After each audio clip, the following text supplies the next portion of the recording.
Telangana politics లో కొత్తగా interesting war మొదలైంది. ఒకప్పుడు తండ్రి కేసీఆర్ బాటలో నడిచిన అన్నా చెల్లెలు కేటీఆర్ కవిత ఇప్పుడు వారసత్వం కోసం, మరి ముఖ్యంగా టీఆర్ఎస్ అనే బ్రాండ్ కోసం సై అంటే సై అంటున్నారు. ఇద్దరు మళ్ళీ టీఆర్ఎస్ రాగం అందుకున్నారు. అంతేకాదు పోటాపోటీగా పాదయాత్రలకు కూడా రెడీ అయిపోతున్నారు. ఈ పరిణామం రాబోయే రోజుల్లో తెలంగాణ రాజకీయాల్లో భారీ మార్పులే తీసుకొచ్చే అవకాశం ఉంది.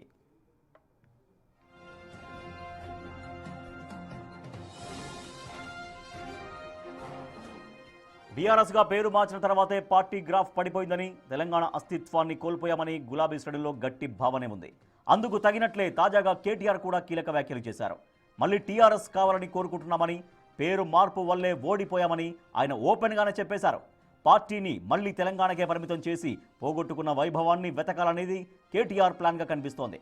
తన నాయకత్వంలోనే టీఆర్ఎస్ రీలాంచ్ జరగాలని ఆయన తహతహలాడుతున్నట్టుగా కనిపిస్తోంది.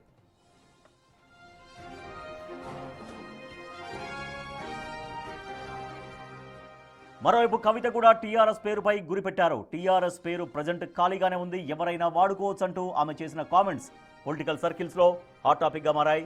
పాత పేరుతో కొత్త ఎజెండాతో ప్రజల్లోకి వెళ్లేందుకు రెడీ అవుతున్నారామె.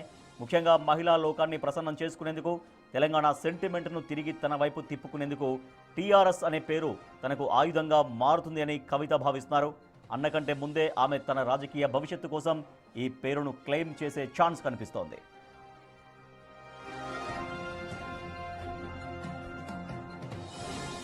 ప్రస్తుతానికి బీఆర్ఎస్ నేషనల్ పార్టీగా ఉంది. కానీ తెలంగాణ ప్రజలకు కారు గుర్తు అంటే గుర్తొచ్చేది మాత్రం టీఆర్ఎస్ పార్టీనే.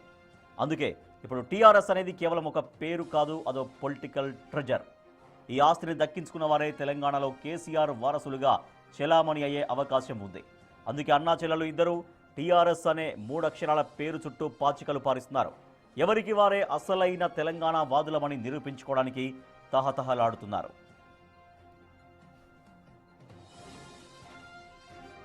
ఈ ఇద్దరు నేతలు కూడా త్వరలోనే పాదయాత్రలు చేపట్టాలని నిర్ణయించుకోవడం మరో ఇంట్రెస్టింగ్ పాయింట్. కేటీఆర్ తన పాదయాత్ర ద్వారా పార్టీ క్యాడర్లో జోష్ తీసుకురావాలని చూస్తుంటే, కవిత మాత్రం గ్రౌండ్ లెవెల్లో ప్రజల మధ్య ఉంటూ తన ఇమేజ్ను పెంచుకోవాలని చూస్తున్నారు.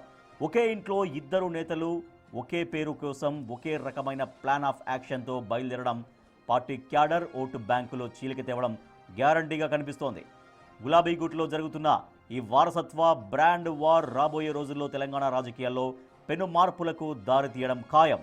తెలంగాణ ఏర్పాటై 13 ఏళ్లు గడిచిపోయినా అస్తిత్వం పేరుతో మళ్లీ ఇద్దరు పోటీపడడం, దాన్ని ప్రజలు ఎలా రిసీవ్ చేసుకుంటారు అనేది ఇప్పుడు ఇంట్రెస్టింగ్గా మారింది.